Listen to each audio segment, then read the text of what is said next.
मागल्या पाठामध्ये आपण अंतरंग साधन कशाला म्हणावं आणि बहिरंग साधन कशाला म्हणावं याबद्दलचा विचार केला. अंतरंग साधन म्हणजे ज्ञानाला जवळचं असलेलं साधन आणि बहिरंग साधन म्हणजे ज्ञानापासून दूर असलेलं साधन.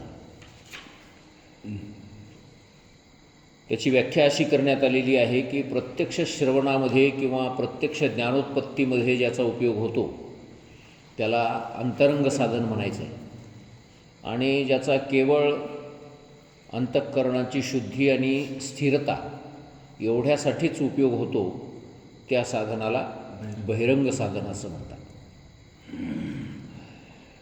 तर एक शंका उपस्थित करण्यात आली होती की जे कर्म उपासना हे साधनं तुम्ही ज्ञानाचे बहिरंग साधनं म्हणून वर्णन केलेलं आहे, पण शास्त्रामध्ये तर यज्ञादी कर्माच्या द्वारा स्वर्गाची प्राप्ती होते अशा प्रकारचं त्याचं एक वेगळं फळ सांगितलं.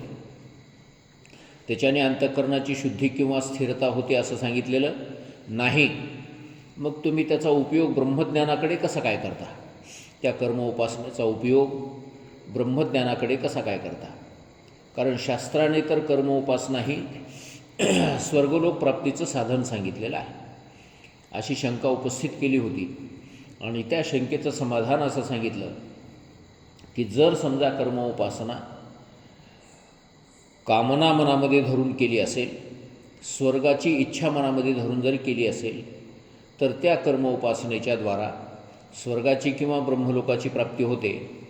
पण जे कर्म उपासना कुठल्याही प्रकारची कामना मनामध्ये न धरता निष्काम भावनेनं जर केली असेल तर त्याच्यापासून अंतःकरणाची शुद्धी आणि स्थिरता होते आणि तीच शुद्धी आणि स्थिरता पुढे विवेक वैराग्य निर्माण करण्याला कारणीभूत होतात, ब्रह्मज्ञान होण्याला कारणीभूत होतात, परंपरेनं का होईना. म्हणून ती ज्ञानाची बहिरंग साधनं आहेत असं वर्णन करण्यात आलं. तर अशा प्रकारे ज्ञानाच्या साधनाबद्दल आपण विचार केला. आता अधिकाऱ्याचे कर्तव्य काय? तो जो अधिकारी पुरुष आहे त्या अधिकाऱ्याने काय करण्याची गरज आहे ते या ठिकाणी वर्णन केलं आहे. अधिकाऱ्याने यज्ञादी कर्म, त्यांची साधने, स्त्रीधन पुत्रादी या सर्वांचा विधीपूर्वक त्याग करावा, कारण त्याचे अंतःकरण शुद्ध असल्यामुळे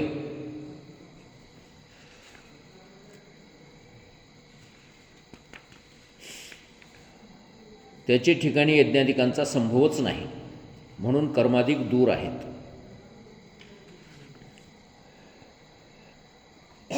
अधिकारी पुरुषाने ज्याचं अंतःकरण शुद्ध झालेलं आहे, ज्याचं अंतःकरण स्थिर झालेलं आहे, विवेक वैराग्य समाधी षटक आणि मुमुक्षुता हे चार साधनं ज्याच्याजवळ आहेत अशा तो अधिकारी पुरुष झालेला आहे. आता त्या अधिकारी पुरुषाने काय करण्याची गरज आहे तर त्याने यज्ञादी कर्म आणि त्याची साधने, स्त्रीधन पुत्रादी या सर्वांचा विधीपूर्वक त्याग करावा. कारण आता यज्ञादी कर्माची त्याला काही गरज राहिलेली नाही, कारण त्याचं अंतःकरण शुद्ध झालं आहे, अंतःकरण स्थिरही झालेलं आहे, म्हणून आता त्यांना पुन्हा कर्म करण्याची आणि उपासना करण्याची गरज नाही. पाटीची कलमेची गरज कुठपर्यंत? जोपर्यंत आपल्याला ते अक्षर ओळख होत नाही तोपर्यंत. आणि एकदा अक्षर ओळख झाली रे झाली की आता पुन्हा त्या पाटीवर गिरवीत बसण्याची किंवा पाटीवर लिहिरीत बसण्याची आता त्या पाटीची त्या पेनीची गरज, कलमाची गरज नाही. त्याचा जसा त्यागच करतात. 3री 4थीला गेलेला विद्यार्थी पाटीन कलम घेऊन बसतो का हातामध्ये? नाही. तर पाटी कलम त्याला सोडूनच द्यावी लागते. त्याच्यानंतर त्यानं पुढचे साधनं, पुढच्या गोष्टी त्यांना आपण स्वीकारण्याची गरज आहे. तसंच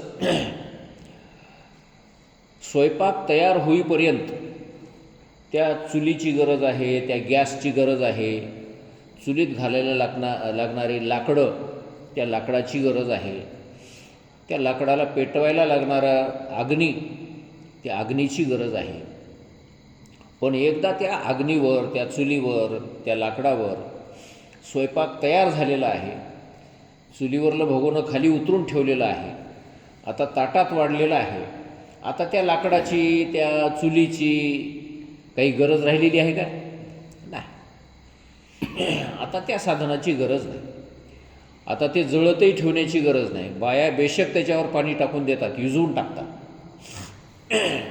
संपलं, स्वयंपाकाचं काम संपलेलं आहे. आता त्या लाकडा बिकडाची गरज उरलेली नाही. नाहीतर कोणी असं म्हणत नाही की बाबा या अग्नीनं आपल्याला एवढी मदत केलेली आहे, स्वयंपाक करून दिलेला आहे, त्या अग्नीला कसं सोडावं, असं कोणी म्हणत नाही. बेशक त्या अग्नीवर पाणी टाकून विझवून टाकतात त्याला. त्याप्रमाणे कर्म आणि उपासना यांच्याद्वारा अंतःकरणाची शुद्धता आणि स्थिरता झाल्याच्या नंतर त्या अधिकारी पुरुषाला पुन्हा कर्म करीत बसण्याची, पुन्हा उपासना करीत बसण्याची गरज राहिली नाही. आणि म्हणून त्यानं काय करायचं आहे, बेशक आता यज्ञादी कर्माची साधनं असलेले स्त्री, धन, पुत्र इत्यादिकांचा काय करायचा आहे, त्यागच करायचा आहे. कारण त्याची आता काही गरज उरलेली नाही, त्याच्यापासून आता काही मिळवायचं नाही. जसं पेरणीचं काम संपल्याच्या नंतर शेतकरी तिफन, ते चाडं, नळं, सरते हे सगळंच्या सगळं बांधून ठेवून देतो बाजूला. पुन्हा त्याचा आता एक वर्षभर तरी काही वापर करायचा नाही. पुन्हा पेरणी ज्यावेळेस येईल त्यावेळेसच तो बाहेर काढत असतो. त्याप्रमाणे अंतःकरण शुद्ध झालेल्या पुरुषाला पुन्हा त्या कर्म उपासनेची आता गरज राहिलेली नसल्यामुळे त्याने विधीपूर्वक काय करावं, स्त्री, धन, पुत्र इत्यादिकांचा त्यागच करावा. कारण त्याचे अंतःकरण शुद्ध असल्यामुळे त्याचे ठिकाणी यज्ञादिकांचा संभवच नाही. त्याचं अंतःकरण शुद्ध असल्यामुळं त्या अधिकारी पुरुषाच्या ठिकाणी यज्ञादिकांचा आता संभव नाही, यज्ञादिकाची आता गरज नाही. म्हणून कर्माधिक दूर आहेत. म्हणून कर्माधिक साधनं कशी आहेत, दूर आहेत. आता त्यानं त्या कर्माच्या भानगडीमध्ये पडायचं नाही. विवेकाधिकांचा संभव आहे, पण विवेकाधिकांची गरज आहे. कारण विवेक आहे तर वैराग्य आहे, विवेक आहे तर समाधिषटक मुमुक्षुता आहे, मुमुक्षुता आहे. या सगळ्या गोष्टी विवेक, वैराग्य, समाधिषटक आणि मुमुक्षुता ह्या गोष्टी त्याच्याजवळ असणं आवश्यक आहे. म्हणून विवेकाधिक जवळ आहेत. म्हणून ते विवेकाधिक ज्ञानाच्या कसे आहेत, जवळ आहेत, ज्ञानप्राप्तीच्या जवळ आहेत. याकरिता श्रवणादी अंतरंग साधनांच्या साह्याने ब्रह्मात्मैक्य ज्ञानोत्पत्तीविषयी विचार करावा. महाराज, स्त्री, पुत्र, धन इत्यादिकाचा विधीपूर्वक त्याग करावा. म्हणजे कुठलाही पुरुष शेवटपर्यंत आहेच त्या स्थितीत संसार सांभाळतोच ना. ठीक आहे बा, यज्ञादी कर्म तो करायची गरज नाही. त्यामुळं स्त्री, पुत्र यांच्यासोबत तर शेवटपर्यंत राहणारच आहे ना. आई तसाच सुरू आहे, पालन पोषण, खाणं पिणं, त्याग कसा, त्यागाची कसं आहे संभावना इथं. कसं आहे, आपल्या हिंदू संस्कृतीमध्ये, भारतीय संस्कृतीमध्ये 4 आश्रम सांगितले: ब्रह्मचारी, गृहस्थ, वानप्रस्थ आणि संन्यास.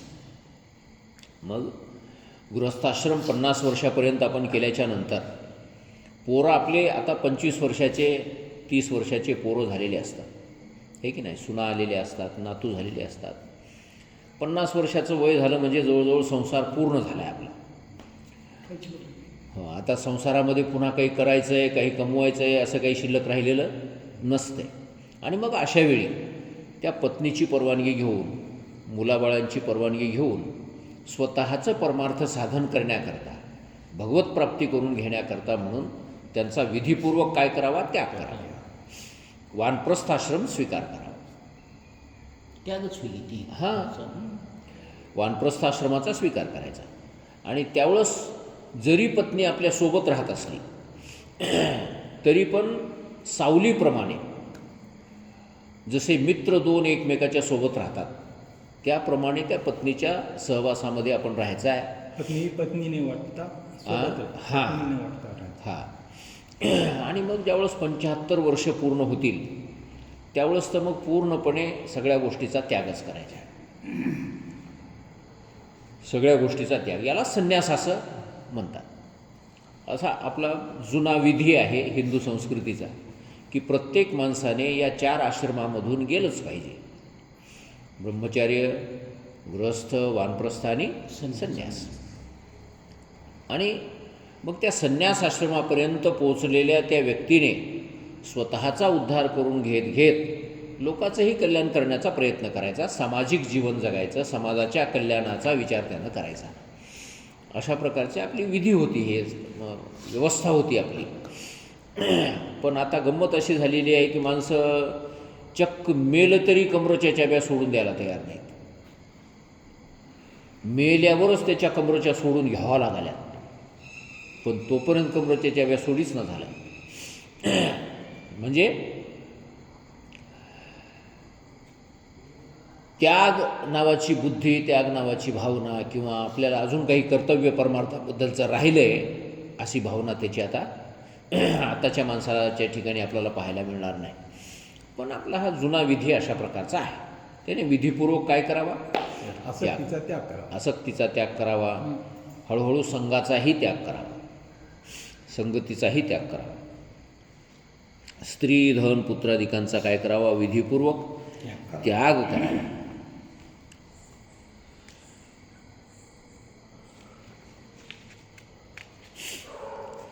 आणि त्याग करून काय करावं?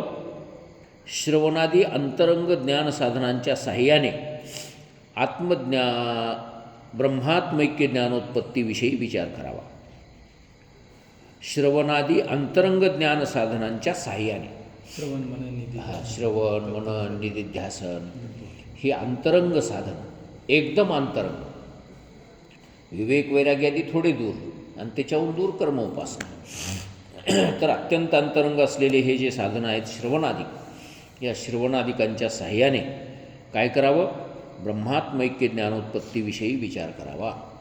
ब्रह्मात्मैक्य ज्ञानाची उत्पत्ती कशानं होईल, काय केल्याने ब्रह्मात्मैक्य ज्ञान प्राप्त होईल, अशा प्रकारचा विचार करावा. मग आता ते श्रवण मनन वगैरे हे साधनं कशी असतात त्याच्याबद्दल पुढे विचार सांगतात की ज्ञानसाधन श्रवणादिकांचा विचार. प्रत्यक्ष ज्ञान ज्यांच्यापासून प्राप्त होते असे कोण? श्रवण, मनन, निधिध्यासन आणि तत्त्वम पदार्थ शोधन यांचं काय स्वरूप आहे त्याच्याबद्दलचा विचार या ठिकाणी सांगतात. श्रवण, मनन, निधिध्यासन आणि तत्त्वम पदार्थ शोधन ही ज्ञानाची अंतरंग साधने आहेत असे वर सांगितले आहे. त्यातील प्रत्येकाचे लक्ष. श्रवण, मनन, निधिध्यासन आणि तत्त्वम पदार्थ शोधन हे 4 ज्ञानाचे अंतरंग साधनं आहेत असं वर सांगितलेलं आहे. त्याचेच प्रत्येकाचं लक्षण काय? आता श्रवण म्हणजे नेमकं काय? श्रवण म्हणजे तुम्हाला आम्हाला असं वाटतं की कानाने ऐकणे म्हणजे श्रवण करणे, पण श्रवण करणे त्याचा अर्थ तेवढाच मर्यादित असा नाही. तर त्याची काय व्याख्या आहे ते आपण बघूया. श्रवण युक्तीने उपक्रमोपसंहारादी पाहून वेदांत वाक्याच्या तात्पर्य निश्चयास श्रवण म्हणतात. एक एक शब्द महत्त्वाचा आहे. युक्तीने, आपल्याजवळची जी युक्ती आहे, आपल्याजवळची जी बुद्धी आहे, आपल्याजवळची जी तार्किकता आहे, कुशाग्रपणा त्या बुद्धीचा जो आहे, त्या बुद्धीच्या द्वारा, त्या युक्तीच्या द्वारा काय करायचं आहे? उपक्रमोपसंहारादी पाहून एखाद्या ग्रंथाचा उपक्रम कसा आहे आणि त्या ग्रंथाचा उपसंहार कसा आहे हे सगळ्या गोष्टी बघायच्या. म्हणजे आपण जो ग्रंथ श्रवण करतो आहे, किंवा जर समजा एखादं भाषण आपल्याला श्रवण करायचं आहे, कीर्तन श्रवण करायचं आहे, तर त्या कीर्तनाच्या श्रवण कसं करावं ते कीर्तन श्रवण करण्याचा एक नियम आहे. पहिल्यांदा हे ऐकायचं आहे आपल्याला की महाराजांनी कीर्तनाची सुरुवात कशी केली. त्याला म्हणतात उपक्रम म्हणजे सुरुवात कशी केली, कीर्तनाची सुरुवात कशी केली. आणि मध्ये त्याचे 5-6 अंग सांगितलेले आहेत. उपक्रमोपसंहाराची एकवाक्यता, अभ्यास खाली आहे बघा, अपूर्वता, फळ, अर्थवाद आणि उपपत्ती ही वाक्य तात्पर्य निश्चय करण्याची लिंगे म्हणजे चिन्हे आहेत. तर या 6 त्याचे निकष आहेत. निकष श्रवण कसं करायचं आहे त्याचे हे 6 नियम आहेत. काय नियम आहेत? उपक्रम आणि उपसंहार यांची एक वाक्यता असावी. त्या सांगणाऱ्याच्या सांगण्यामधून त्याने सांगायला सुरुवात कशी केलेली आहे, शेवट तसाच झाला पाहिजे. तर उपक्रम आणि उपसंहार दोन्ही गोष्टी साधल्या गेल्या. घरून निघाला पंढरपूरला जातो म्हणून आणि पोचला कोल्हापूरला, तर उपक्रम आणि उपसंहार साधल्या गेला काय? नाही. तर घरून पंढरपूरला म्हणून निघाला तर कुठं पोचावं? जाऊन पंढरपूरला पोचावं. उपक्रम सुरुवात आणि शेवट उपसंहार दोन्हीची एक वाक्यता झाली. तसंच कीर्तनाची सुरुवात जर केली असेल की माणसाच्या जन्माला आल्याच्या नंतर पंढरपूरला पांडुरंगाचं दर्शन घ्यावं अशी सुरुवात केली कीर्तनाची, तर मग कीर्तन संपताना सुद्धा शेवटी त्या महाराजांनी सांगायला पाहिजे की या सगळ्या विचारावरून माणसाच्या जन्माला आल्याच्या नंतर माणसाने कुठं जावं? पंढरपूरला जाऊन पांडुरंगाचं दर्शन घ्यावं असं शेवटी सांगण्यात यावं त्या महाराजाच्या तोंडातून. म्हणजे सुरुवात आणि शेवट या दोन्ही गोष्टी साधल्या गेल्या. साध्य आणि सिद्धता. हां, सुरुवात आणि शेवट, उपक्रम आणि उपसंहार याला म्हणतात. एखादा भाषण करायला उभा राहायला सुरुवात केलेली आहे की आपल्याला कमळाला मतदान करायचं आहे अशी सुरुवात केली. आणि मग भाषण करता करता बोलता विषय गेला कुणीकडच्या कुणीकड आणि म्हणला म्हणून आपल्याला सगळ्याला पंजालाच मतदान करायचं आहे. असं म्हणून जर भाषण संपलं तर मग त्याच्या बोलण्याचा तात्पर्य काय समजावं आपण? पंजाला करायचं आहे का कमळाला करायचं आहे? जसं आपल्याला तात्पर्य निश्चय काही करता येणार नाही. म्हणून सुरुवात जर म्हणलं असेल कमळाला करायचं आहे तर शेवटीसुद्धा त्यानं काय म्हणायला पाहिजे? कमळालाच करावं असं म्हणायला पाहिजे. हे उपक्रम आणि उपसंहार दोन्ही गोष्टी साधल्या गेल्या. एखाद्या माणसाकडे असं कुठेही लागतं, हे कोण्याही ठिकाणी आपल्याला बघायला मिळतं. आपण एखाद्याकडून 10 रुपये मागायला गेलो. सुरुवातीला म्हणलो काही नाही 10 रुपये पाहिजे होते म्हणून आलो होतो. बरं म्हणले बसा की. मग बसल्याच्या नंतर इकडच्या तिकडच्या गप्पा टप्पा झाल्या, चहा पाणी झालं आणि सगळं बोलून संपल्याच्या नंतर मग पुन्हा म्हणू लागला काही नाही म्हणला, आजच्या दिवस बैल मिळतील काय म्हणून आलतो मला. बरोबर आहे का? आता हे सुरुवातीला म्हणला 10 रुपये द्या आणि शेवटी काय म्हणू लागला बैल द्या. तर हे उपक्रम आणि उपसंहार काही साधला नाही. तर उपक्रम जसा झालेला आहे तसाच त्याचा काय व्हावा? शेवट व्हावा. कीर्तनाची सुरुवात जर संताची संगती करावं असं तुकाराम महाराज या अभंगात सांगतात. असं जर सांगितलं असेल सुरुवातीला तर अभंगाच्या शेवटीसुद्धा त्या महाराजांना काय सांगायला पाहिजे? संताची संगती करा. म्हणून संताची संगती महत्त्वाची आहे आणि माणसाने ते जीवनामध्ये आपल्या केली पाहिजे. इथं जर येऊन टेकलं तर मग ते उपक्रम आणि उपसंहार दोन्ही साधल्या गेले, नाहीतर नाही साधल्या गेले. परवाला आपण अभंग घेतला होता. कोणता होता अभंग ते? नाम वाचे श्रवणी कीर्ती, पाऊले चित्ती समान, काळ सार्थक केला त्यांनी, धरिला मनी विठ्ठल. काळ कोणाचा सार्थक होतो हे या अभंगामध्ये महाराजांनी सांगितलेलं आहे. असं म्हणून आपण सुरुवात केली. आयुष्याचा काळ कोणाचा सार्थक होतो. मग आता त्या अभंगामध्ये 2 तास आपण सांगितलं की बाबा ज्याच्या वाणीमध्ये भगवंताचं नामस्मरण आहे, ज्याच्या श्रवणामध्ये कानामध्ये भगवंताचं कीर्तन आहे, नेहमी भगवंताचे कीर्तन ऐकण्यासाठी ज्याचे कान रत आहेत, ज्याची वाचा भगवंताचं नामस्मरण करण्यासाठी तत्पर आहे आणि ज्याच्या मनामध्ये सुद्धा भगवंताचे पाय स्थिर झालेले आहेत, पाऊले चित्ती समान, असं जर कोणाचं झालं असेल तर त्याच्या आयुष्याचा काळ काय झाला? सार्थक झाला. काळ सार्थक केला त्यांनी. कोणी केला तर धरिला मनी विठ्ठल, ज्यांनी आपल्या मनात विठ्ठलाला धरलं त्यानं आपला काळ सार्थक केला. पुन्हा महाराजांनी सांगितलं कीर्तनाचा समारंभ निर्दंब सर्वथा. जो कीर्तनाचा समारंभ करतो आणि निर्दंब राहतो त्याचा काळ काय झाला? सार्थक झाला. पुन्हा निळामणी स्वरूपसिद्धी, ज्याची स्वरूपसिद्धी झालेली आहे त्याचा काळ सार्थक झाला. नित्य समाधी हरिनामे ज्याला प्राप्त झालेली आहे त्याचा काळ सार्थक झाला. म्हणून या अभंगाच्या द्वारा महाराजांनी काय केलेलं आहे? काळ कोणाचा सार्थक होतो ते सांगितलेलं आहे. आता हे सुरुवात आणि शेवट काय झालं? एक वाक्यता झाली. आणि उपसंहार झाला. हां, व्यवस्थित. उपक्रम आणि उपसंहार व्यवस्थित झाला.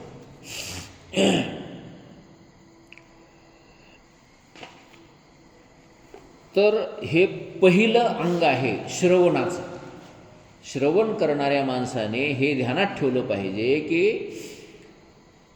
बोलायला सुरुवात कशी झाली. आता या ग्रंथाची सुरुवात आहे. ब्रह्मज्ञान प्राप्त करण्याकरता हा ग्रंथ लिहिण्यात आलेला आहे किंवा मोक्षप्राप्ती करून देण्याकरता हा ग्रंथ लिहिण्यात आलेला आहे. आणि या ग्रंथाच्या शेवटी जर आपल्याला तेच ऐकण्यात आलं तर मग उपक्रम आणि उपसंहार दोन्ही गोष्टी साधल्या गेल्या. भगवद्गीतेच्या सुरुवातीला अर्जुनाला मोह निर्माण झाला आणि त्या मोहामुळे तो युद्ध करण्यापासून परावृत्त झाला आणि तो म्हणायला लागला की संन्यास घेतलेला बरा, भिक्षा मागून खाल्लेली बरी, पण हे राज्य नको. अशा प्रकारचा मोह त्याला निर्माण झाला.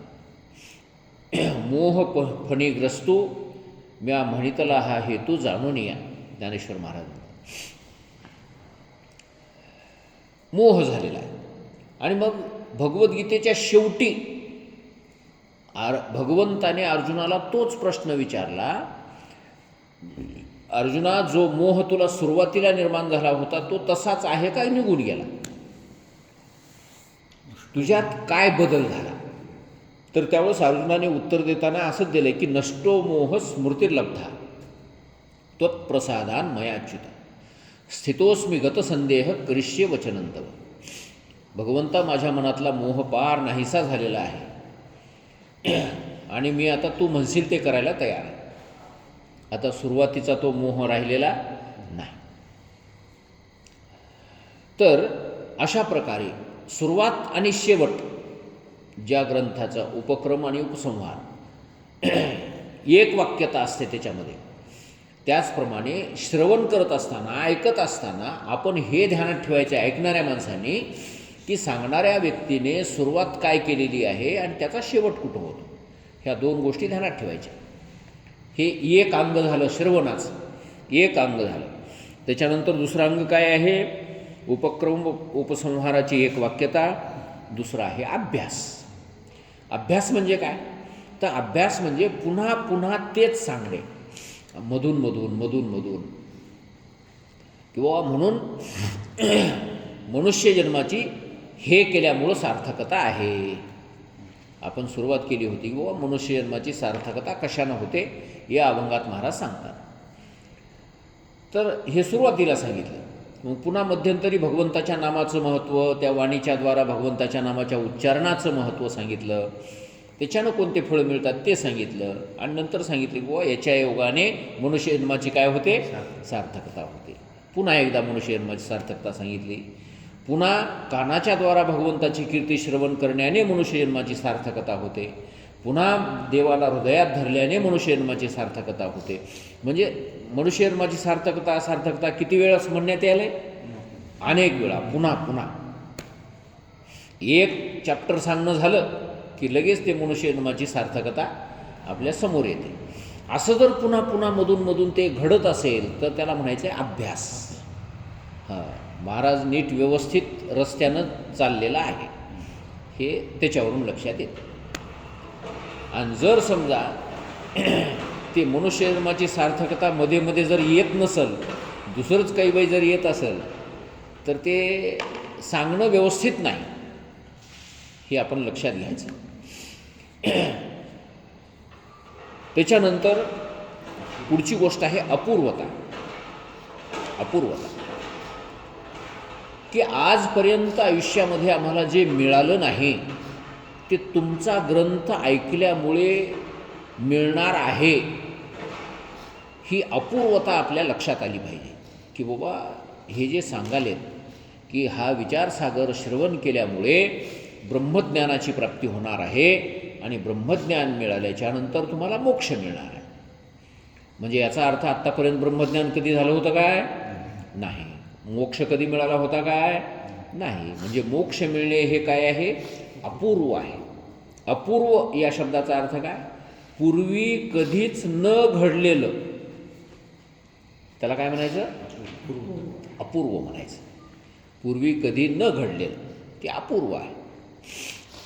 आता आपण रोजच एकमेकाला भेटालो, याला अपूर्व म्हणतात काय?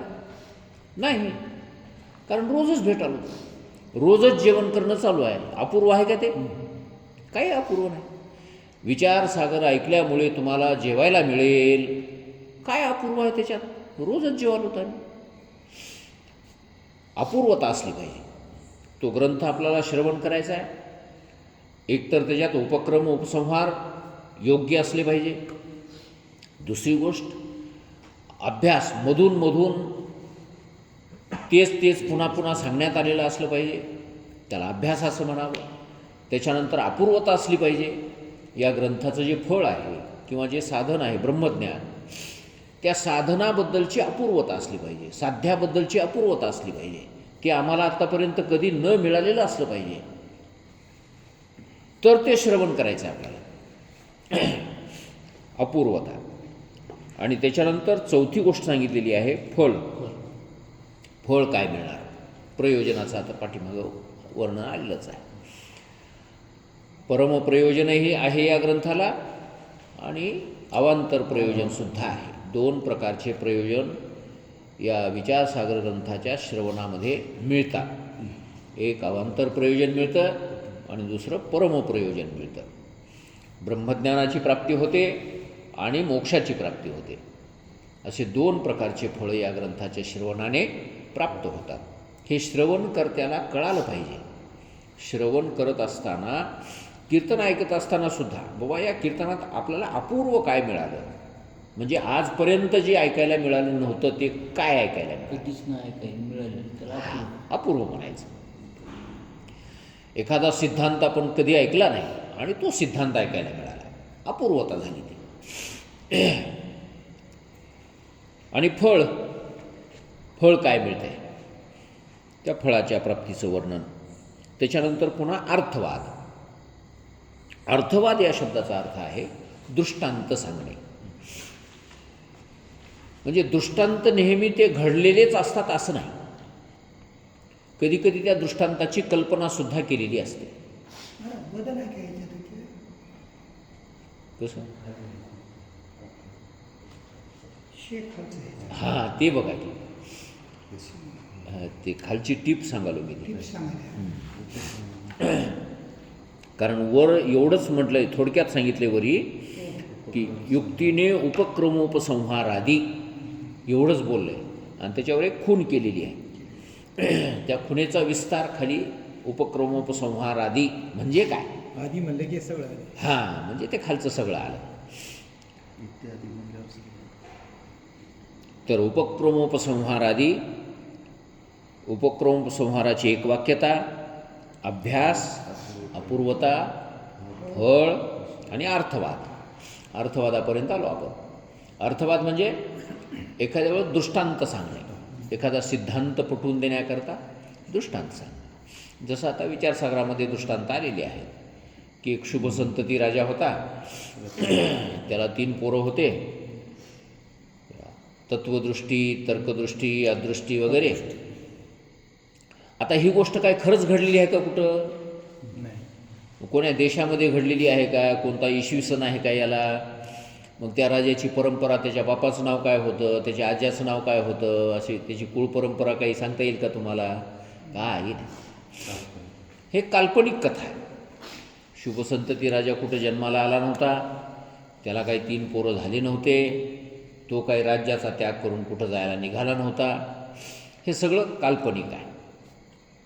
तर हा दृष्टांत का सांगितला, मग काल्पनिक गोष्टी का सांगितल्या, तर आपल्याला तो सिद्धांत लक्षात यावा, खरी गोष्ट लक्षात यावी म्हणून खोटं खोटं थोडंसं सांगणे. आता रज्जू सर्पाचा दृष्टांत.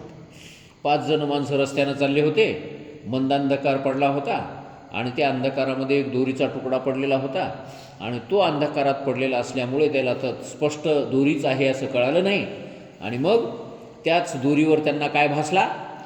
साप भासला. आता खरंच 5 माणसं असे जाऊ लागले का कधी?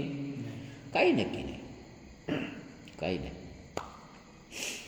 पण त्याच्या योगाने आपल्याला काय होतं आहे की अनिर्वचनीय कशाला म्हणावं, प्रातिभासिक कशाला म्हणावं, 3 सत्ता ज्या सांगितलेल्या आहेत, पारमार्थिक, व्यावहारिक आणि प्रातिभासिक, तर त्यातली प्रातिभासिक सत्ता कशी असते त्याचं आपल्याला त्या ठिकाणी बोधन प्राप्त होत असतं. आणि म्हणून असे हे दृष्टांत सांगणंसुद्धा कधीकधी महत्त्वाचं असतं. त्या दृष्टांताच्या द्वाराच सिद्धांत कळतो आपल्याला आणि म्हणून याला काय म्हणतात? अर्थवाद असं म्हणतात. म्हणून सगळ्याच कथा प्रत्यक्षात खऱ्याच असतील असं नाही, पण त्या कथेच्या द्वारा जे सांगायचे ते मात्र खरं आहे. हां, आता कीर्तनामध्ये एवढ्या गोष्टी सांगतात, एवढे हे विनोद सांगतात, खरेच असतात का ते सगळे?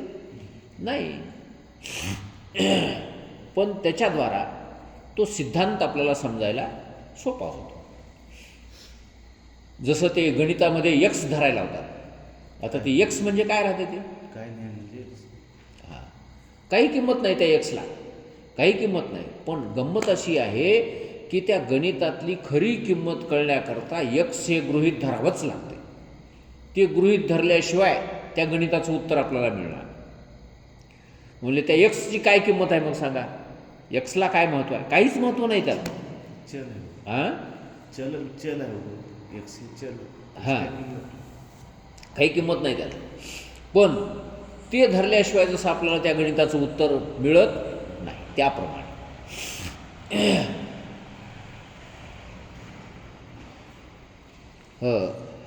तर त्याला अर्थवाद असं म्हणायचं. आता काही काही ठिकाणी थोडंसं माणसाची भावना भगवंताबद्दलची निर्माण व्हावी, श्रद्धा निर्माण व्हावी, विश्वास निर्माण व्हावा म्हणून कधी कधी थोड्याशा खोट्याही गोष्टी पुराणामध्ये आपल्याला ऐकायला मिळतात. जसं ते शिवपुराणामध्ये कथा आहे की कोणीतरी एक माणूस मेलेला होता आणि त्या मेलेल्या माणसाच्या कपाळावर ते कुत्रं तिथं जवळ गेलं त्या मड्याच्या आणि ते जवळ राख पसरलेली होती. त्या राखामध्ये त्या कुत्र्यानं आपला पाय असा, आता पाय पडलाच की त्याचा, त्यानं काही जाणून बुजून ठेवलं नाही, काही नाही, आणि तेच पाय त्यानं उचलून त्या माणसाच्या कपाळावर ठेवलं. म्हणजे असे 3 ठसे त्या कुत्र्याच्या चवड्याचे त्या माणसाच्या कपाळावर उमटले. आणि हे ठसे बघितल्याबरोबर त्याला जे यमदूत न्यायला आले होते तेवढ्यात शिवाचे दूतही आले, शिवगणही आले. यमदूत म्हणायला लागले हे आमचं गिराईक आहे आणि शिवदूत म्हणायला लागले हे आमचं गिराईक आहे.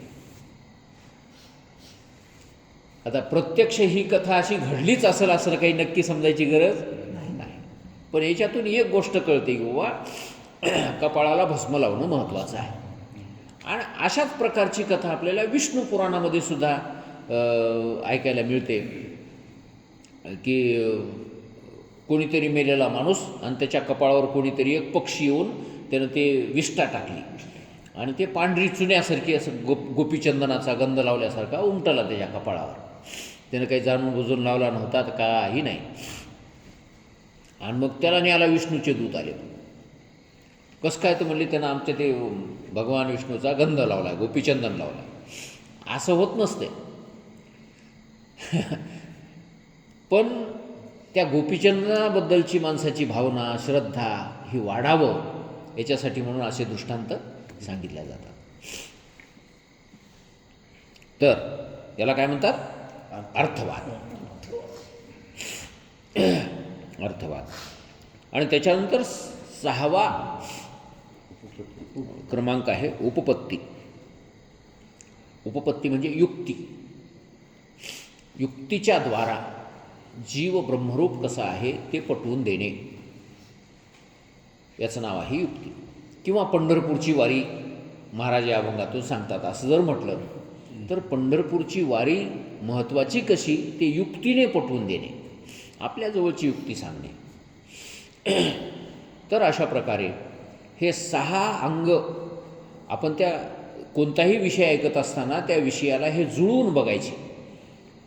हे सांगणारा माणूस उपक्रम उपसंहार बरोबर करतो की नाही, अभ्यास करतो की नाही, अपूर्वता याच्यामध्ये काही आहे की नाही, अर्थवाद काय सांगितला आणि युक्ती काय सांगितली.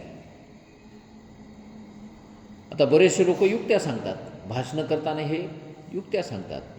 अमक्यानं तसं केलं, ह्यानं तसं केलं, त्यानं असं केलं म्हणून ह्यानं तसं केलं, ह्यानं असं बोलावं काय, त्यानं तसं बोलावं काय, तर वगैरे ह्याला युक्तिवाद म्हणतात. युक्तिवाद कधी कुणीकडे जाईल काही पत्ता नाही. युक्तिवादाचा काही भरोसा नसतो. युक्त्या कशाही जुळवता येतात.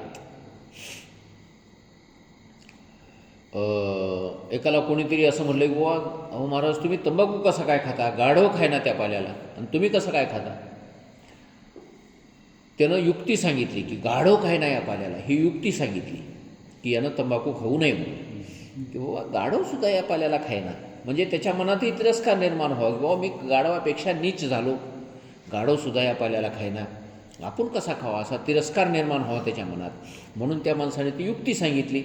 पण हा माणूस त्याच्याहून हुशार निघाला. ह्यानं सांगितलं अहो तंबाखू खायना म्हणूनच त्याला गाढव म्हणतात. त्याने युक्ती सांगितली. त्याच्या युक्तीवर ह्यानं दुसरी युक्ती सांगितली. तंबाखू खायना म्हणूनच त्याला काय म्हणतात, गाढव म्हणतात. आणि तुम्हाला जर गाढव म्हणून घ्यायचं नसल तर तुम्ही सुद्धा तंबाखू खा. म्हणून युक्तीचा भरोसा नसते. कधी कुणीकडे फिरल काही सांगता येत. एक मुलगा रस्त्यानं जात असताना तंबाखू चोळू लागला. त्याच्यासोबत एक दोस्त होता. त्या दोस्तानं विचारलं, अरे म्हणले तंबाखू खायलास आणि तुला कोण्या घरच्या मोठ्या माणसाचे भीव वाटणार काय. ते म्हणले कोणालाच भीत नाही मी. म्हणजे बापालाही भीनास काय. हो म्हणला बापालाही भीना मी. आणि एवढ्यात त्याचा बापच समोरून आला. बाप समोरून आलेला बघितल्याबरोबर ह्यानं तंबाखूचा हात असं मागं ठेवला, मागं लपविला. बाप समोरून आला. बापालाही काही त्याच्याशी काही घेणं देणं नव्हतं. त्यानेही काही ते तंबाखू बघितला नाही. आणि तो बाप जसा आला तसा निघून गेला. हेही पोरं आपल्या आपल्या रस्त्यानं पुढे चालले. आणि पुढे जाताना पुन्हा ह्यानं पाठीमागाला हात समोर घेतला आणि पुन्हा चोळायला सुरुवात केली. तर ते सोबतचा दोस्त त्याला म्हणला, आताच म्हणलास की बापाला भिना म्हणून, आणि आताच तंबाखू कसं काय लपून ठेवलास बापाला बघितल्याबरोबर. म्हणजे त्यानं हे युक्ती वापरली की तू बापाला भितोस असं त्याला सिद्ध करायचं आहे. तू लपून ठेवलास त्या अर्थी बापाला भितोस असं सिद्ध करायचं. कसं काय लपून ठेवलास, मग भिनास तर लपून कसं काय ठेवलास. त्यानं सांगितलं, अरे म्हणला भिवून लपून ठेवलं असं वाटलं का तुला, याच्यातला अर्धा तेच खाते म्हणला, ह्याच्यातला अर्धा बापच मागत होता म्हणला, म्हणून मी लपून ठेवलं म्हणला, मी काय भिवून लपून ठेवलं वाटायला. म्हणजे दोघांना 2 युक्त्या दिल्या. म्हणून युक्ती ही कधी एखादी वस्तू सिद्ध करायला कारण ठरू शकत नाही. म्हणून तर कोर्टामध्ये कितीही युक्तिवाद करा, युक्तिवादाच्या नंतर तुम्हाला प्रमाण द्यावाच लागते. म्हणजे साक्ष द्यावाच लागते, पुरावा द्यावाच लागतो. नुसता युक्तिवाद करून चालत नाही. साक्षी, पुरावा आणि नंतर युक्तिवाद, मग जमलं. युक्ती पलटी खाली. हां, युक्तीला पलटी मारता येते, काही अडचण नाही. ते राम जेठमलानी नावाचे एक मोठे वकील, एका चोराने त्यांना आपलं ते वकिली दिली म्हणून. त्यानं सांगितलं, साहेब मी चोरी केली, इतके इतके पैसे चोरले, पण या चोरीमधून मला तुम्ही निर्दोष मुक्त करायचे, किती पैसे मागता सांगा. मग त्या वकिलानं सांगितलं किती लागतात तेवढे. मग शेवटी आता या वकिलाकडे बरेचसे प्रकरणं असतील, रोज एक केस लढायची आहे, मोठा वकील. मग 15 दिवसाच्या नंतर याची केस बोर्डावर आली. मग याला ते त्या बोलविलं तिथं समजा त्या कोर्टामध्ये आणि मग त्याच्यासमोर ते वकील बोलायला लागले आणि त्या वकिलाला ध्यानच राहिलं नाही की याला मला निर्दोष सोडायचं हे ध्यानच राहिलं नाही. आणि त्याच्या डोक्यात बसलं की हे चोर आहे आणि याला शिक्षा झाली पाहिजे. आणि पैसे कोणाचे घेतले? त्या चोराचेच घेतले. आणि त्या चोराच्या विरोधातच बोलायला सुरुवात केली की त्यानं कोर्टामध्ये की मला ह्यानं चोरी कशी केली, काय काय नाही ते सगळं बरोबर पटवून सांगितलं यानं. आता या चोराला शिक्षा होणारच. इतक्यात त्या चोरानं खुणविलं त्याला. त्या चोरानं सांगितलं, तू माझा वकील हास, मी पैसे दिले तुला, तू त्याचा वकील नवस. त्याच्या बाजूनं बोलू नको, माझ्या बाजूनं बोल. अशी खुणवी झाली जराशी. आणि खुणवी झाल्यावर त्याच्या लक्षात आलं, अरे फिसकला आपलं. आत्तापर्यंत सगळं बोललेलं आपल्याच माणसाच्या विरोधात बोललो मी, याला तर शिक्षाच होणार आता. मग आता त्यानंच बोललेल्या गोष्टी त्या वकिलानं एकच वाक्य वापरलं म्हणून बघा. काय वाक्य वापरलं? की आत्तापर्यंत जे मी बोललो हे माझ्या विरुद्ध पार्टीचं मत सांगितलं, पण आता माझ्या पार्टीचं मत सांगतो मी. माझं काय मत आहे, माझ्या मित्राचं काय मनोगत आहे ते सांगतो तुम्हाला. आणि आपणच स्वतः सांगितलेल्या सगळ्या गोष्टी आपणच खोट्या सांगितल्या, त्यानं खोट्या करून दाखविल्या आणि त्या चोराला निर्दोष मोकळं सोडलं. अशी मोठी गंमत राहते. युक्तिवाद हा कधी शेवटपर्यंत आपल्याला नेऊ शकत नाही. युक्त्या अशाही पलटी मारतात, अशाही पलटी मारतात. अरे काय होतं आहे, पोरगी असेल उंच, जराशी उंचीला कमी, काय फरक पडतो? कुठं पोरी मिळाल्यात म्हणला, उगं ना म्हणू नको, पडशील अडकून.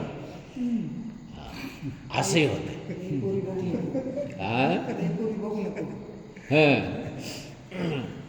हे युक्तीच आहे की त्यानं त्या पोरीला ना म्हणू नये. लगेच दुसरा माणूस येऊन भिडतो, ते म्हणते अरे पोरीची लाईन लावतो तुझ्या पाठीमाग, का चिंता करायलास? पसंत आहे पसंत. तुझ्या कमराला येईना पोरगी ती. म्हणजे युक्ती माणसाची इकडूनही फिरविते, इकडूनही फिरविते. तर म्हणून ती युक्ती सगळ्यात शेवटी ठेवलेली आहे इथं. उपपत्ती म्हणजे युक्ती सगळ्यात शेवटी ठेवलेली आहे. त्याच्या अगोदर उपक्रम, उपसंहार, अभ्यास, अपूर्वता, फल, अर्थवाद आणि उपपत्ती अशा प्रकारच्या ह्या सगळ्या गोष्टी आपल्याला त्या सांगणाऱ्या माणसाकडून बघायच्या. हे ऐकायचं आहे त्याच्याकडून. ऐकत असताना ह्या गोष्टीवर ध्यान ठेवायचं आहे की हा माणूस उपक्रम उपसंहार बरोबर करतो की नाही, अभ्यास बरोबर करतो की नाही, अपूर्वता काय आहे, फळ काय आहे, दृष्टांत कोणते सांगतो. आणि या सगळ्याचं तात्पर्य काढता येते. मग हे सगळ्या गोष्टी जुळल्या की मग त्याचं काय निघतंय? तात्पर्य निघतंय की आजच्या कीर्तनकारानं काय सांगितलं की माणसाच्या जन्माला आल्याच्यानंतर पंढरपूरला जावं. झालं, नक्की झालं, तात्पर्य निघालं. किंवा भगवंताच्या भक्तीने माणसाच्या जन्माची सार्थकता होते, हे तात्पर्य निघालं, जमला. किंवा आयुष्यामध्ये आल्याच्या नंतर संताची संगती माणसाने करावी, हे तात्पर्य निघालं. चला काही असो.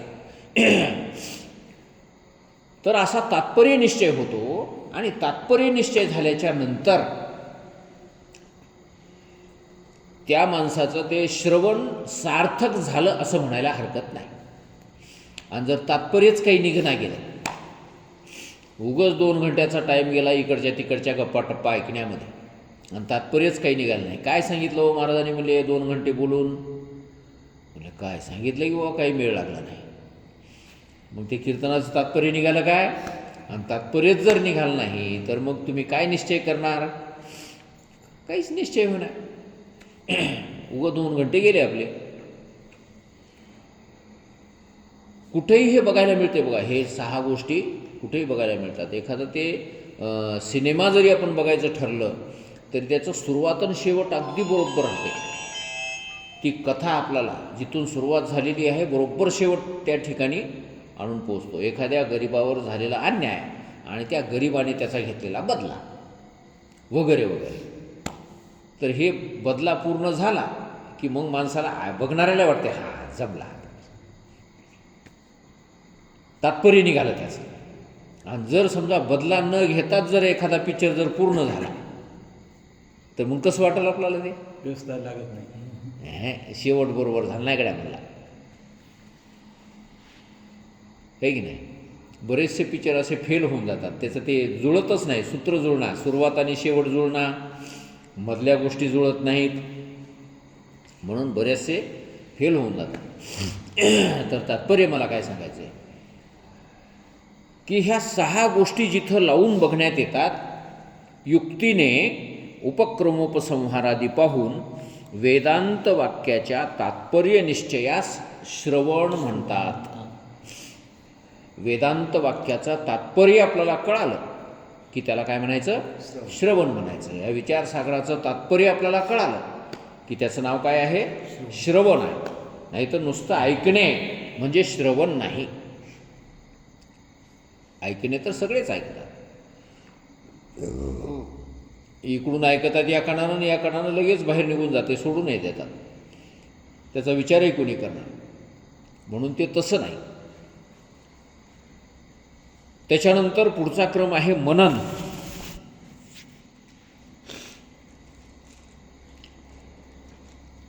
मननाची व्याख्या अशी आहे: जीव ब्रह्माच्या अभेद निश्चयास साधक युक्ती आणि भेद निश्चयास बाधक युक्ती अशा यौक्तिक अद्वैत ब्रह्मचिंतनास मनन म्हणतात.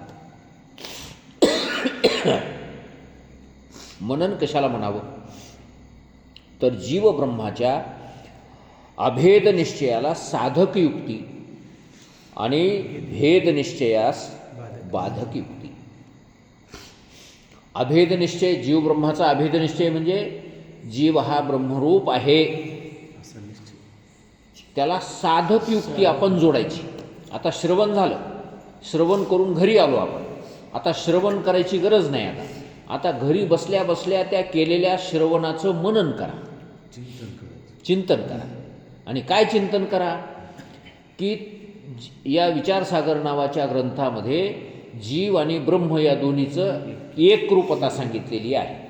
मग खरंच एकरूपता असेल काय बरं? तर याच्यावर विचार करा. आपल्या मनानं काही युक्त्या जोडता येतात काय बघा.